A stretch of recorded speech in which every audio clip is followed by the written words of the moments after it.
Hello guys. So my name is Shraddha Rai. My team members Adrian and Zachary. So today we will going to introduce one of the big data tool that is Apache Spark.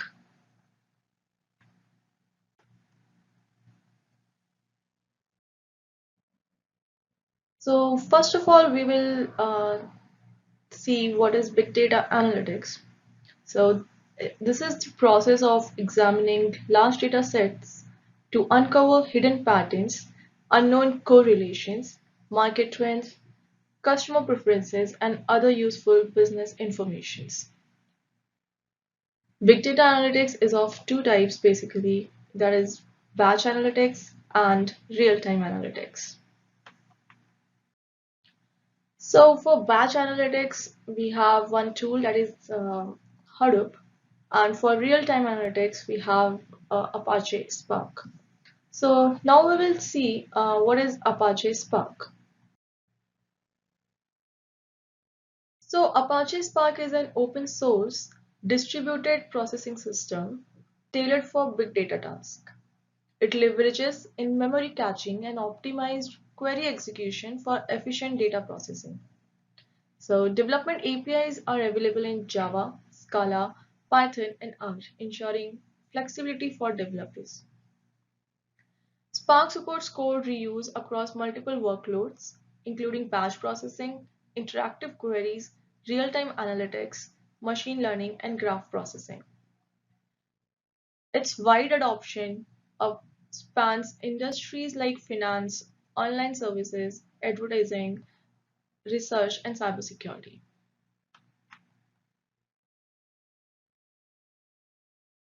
So let's see what is Apache Spark history and when it is started. So it started in 2009 at UC Berkeley, AMP Lab by Matai Jharia. So it's a collaboration involving students, researchers, and faculty focused on data-intensive application domains. The goal of Spark was to create a new framework optimized for fast iterative processing like machine learning and interactive data analysis, while retaining the scalability and fault tolerance of Hadoop MapReduce. The first entitled Spark Cluster Computing with Working Sets was published in 2010. So Spark was open sourced under a BSD license. In June 2013, the project was given to Apache Software Foundation, that is ASF, and the license was changed to Apache 2.0. In 2014, Apache became a top-level project used by Databricks to set a world record in large-scale sorting in November. So at present, Apache exists as a next-generation real-time and batch processing framework.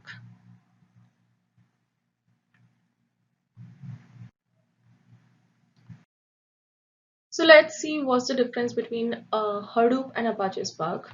So Hadoop is a processing data using MapReduce and Hadoop is slow, whereas Spark processes data 100 times faster than MapReduce as it is done in memory.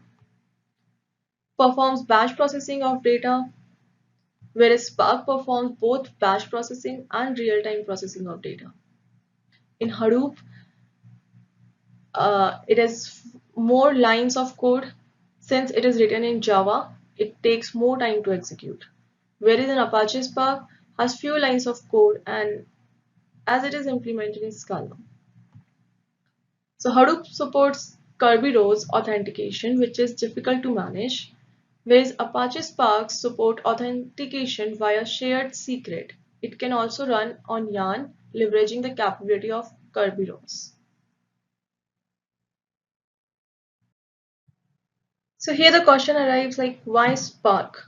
So here's some of the features we'll see of Apache Spark. The first feature is fast processing.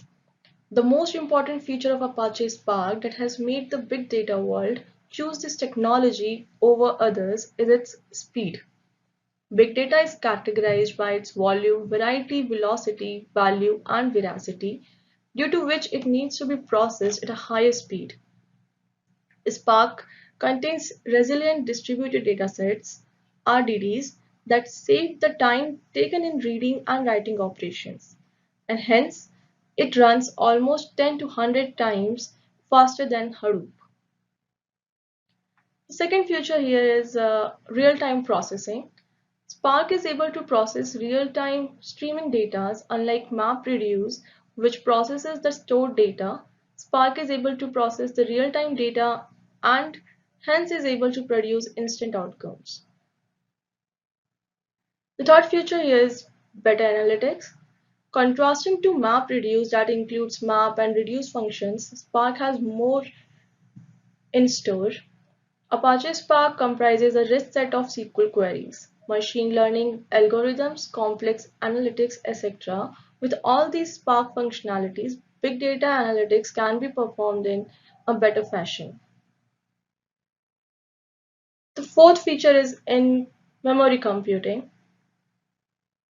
So Spark stores data in RAM of servers, which allows it to access data quickly, and in turn, this accelerates the speed of analytics.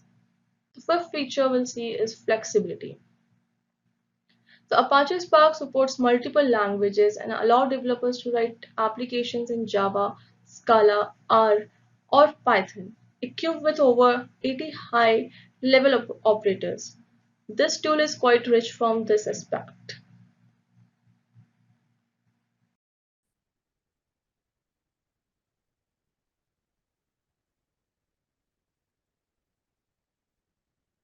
Components of Apache Spark. Spark Core is the foundational element responsible for basic I/O functionalities, scheduling, optimization, RDD, which stands for Resilient Distributed Dataset, which allows a collection of elements to be decided across multiple nodes to enable parallel processing, and data abstraction. On top of Spark Core, we have Spark SQL for processing structured data.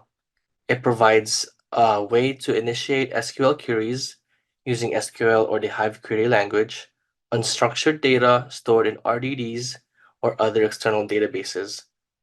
It supports reading from and writing to various data formats, seamlessly integrating with big data tools like Hadoop. Next, we have Spark Streaming. This component enables Spark to process real-time streaming data. It can ingest data in mini batches and perform RDD transformations on those mini batches of data. Spark Streaming is useful for tasks that require a real-time response, such as live monitoring of data or processing live streams of data from sensors, social media feeds, or financial systems. mlib Machine Learning Library. mlib is Spark's scalable machine learning library, which makes practical machine learning scalable and easy. It includes common learning algorithms and utilities, including classification, regression, clustering, collaborative filtering like recommendation systems, dimensionality reduction, as well as lower level optimization primitives and higher level pipeline APIs. GraphX is Spark's API for graphs and graph parallel computation. It extends Spark RDDs to create a directed graph with properties attached to each vertex and edge. GraphX supports a variety of graph algorithms that can scale to massive sizes, making it suitable for problems like social network analysis or development of internet scale recommendation system. Spark R. This is an R package that provides a lightweight front end for using Apache Spark from R. Spark R allows data scientists to analyze large datasets and interactively run jobs on them from the R shell. It supports operations like selection, filtering, aggregation, and allows R users to write functions that can run on large datasets. In this slide, we explore the architecture of Apache Spark. The architecture is centered around the masternode, which houses the driver program. This program is pivotal as it sets up the Spark context, which act as a gateway to all functionalities of Spark. The architecture is designed to support application running as independent sets of processes across a cluster, which provides both scalability and robust data processing capabilities. The driver program orchestrates the execution of various jobs within the cluster by dividing a job into multiple tasks. These tasks are then distributed over the worker nodes, ensuring efficient parallel processing. The resilience of Spark is demonstrated by its ability to distribute an RDD across various nodes. This distribution enhances fault tolerance and enables efficient data management. Worker nodes play a crucial role as they execute the task assigned by the driver. These nodes are essentially the workhorses of the Spark architecture, processing data and returning results back to the driver program. This structure not only optimizes for speed and efficiency, but also ensures robustness and fault tolerance across the cluster. This architectural setup allows Spark to efficiently handle large-scale data processing jobs, making it a preferred choice for industries requiring high-performance computing solutions. Applications of Spark. This slide showcases the diverse and practical application of Apache Spark in major industries. For instance, in the banking sector, companies like JP Morgan utilizes Spark to detect fraudulent transaction and analyze individual spending to tailor financial advice and investment strategies. In the realm of e-commerce, Alibaba leverages Spark to process vast amounts of real-time transaction data, helping to enhance customer recommendation and overall user experience. Healthcare is another critical area where Spark makes a significant impact. IQVIA, for example, uses Spark to analyze patient data to identify and diagnose health issues more effectively. Finally, in the entertainment sector, companies like Netflix and Riot Games employ Spark to deliver targeted advertisement based on user preference and interaction. These examples illustrate how Spark's capabilities are being harnessed to drive innovation and efficiency across multiple domains. Hi, I'm Zach. And now that we've understood what Spark is, what its architecture is, and some current users, we'd like to cover some interesting use cases for Apache Spark as it's, applied in some fields that aren't necessarily directly related to its ability to do these queries. And these kind of fall under the general category of real-time spatial analysis and forecasting. It's a multifaceted application because Spark's role is mostly in tying together data that's put into these models. Now, we have a public service use case, we have a corporate use case, but in both cases, Spark forms this, large data set querying backbone for these transformative analytical models. And let me give you an example of one. This one is very cool. It's disaster detection via stream data from Twitter. This goes back to a team of Japanese researchers in 2010 who realized that anecdotally, whenever there'd be an earthquake in Japan, which is quite often at the lower scales, people would tweet about it. And Twitter was still relatively new and very much considered a microblogging service, which offered the unique opportunity that people weren't posting their blog every other couple of days. They're doing multiple updates per day, and those updates would line up with these large events. So they created this model that's described in the picture to the right, where they took the tweet data, or they formatted the tweet data in such a way that it forms the sensor data. If each Twitter user was a sensor, each tweet is the sensor data that's collected. It's put through a classifier. We're talking very early natural language processing, very early sentiment analysis, basically. The researchers made each tweet a 1 if it was concerning an earthquake, or a 0 if it didn't pertain. So it goes through that kind of filter and then gets fed into a actually relatively complex mathematical spatial model as far as predicting the trend line and directionality of the earthquake as it moved through these various population centers, Nagoya, Kyoto, these various cities in Japan where there's a lot of Twitter users. And they have a general model of what that looks like for machine learning. But Spark's role was taking that data from Twitter, those real-time tweets, and querying uh, those those tweets to see if they were concerning natural disasters, and of course feeding that into their spatial prediction model. And it's impressive because we're talking with unstructured data in 2010 off of early Twitter, uh, which is very neat to see that they pulled it off. And pull it off they did. They found that using their method, using these tweets, they could predict 96% of earthquakes that are above a 3 on the Richter scale.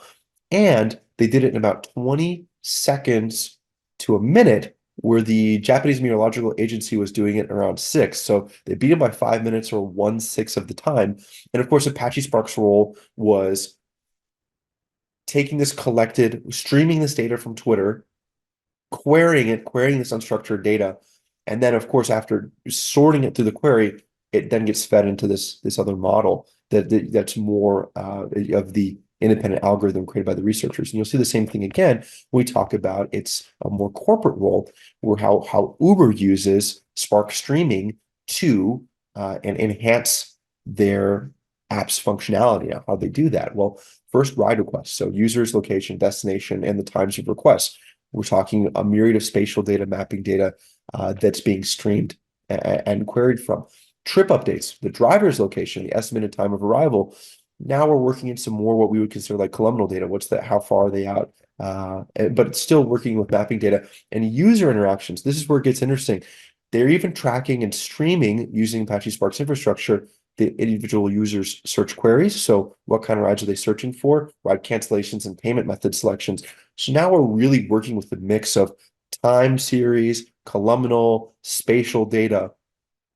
All of that's being streamed, queried, and organized using Spark's infrastructure. So what does it do for them? It enables dynamic pricing adjustments. Now, that's the secret sauce, right?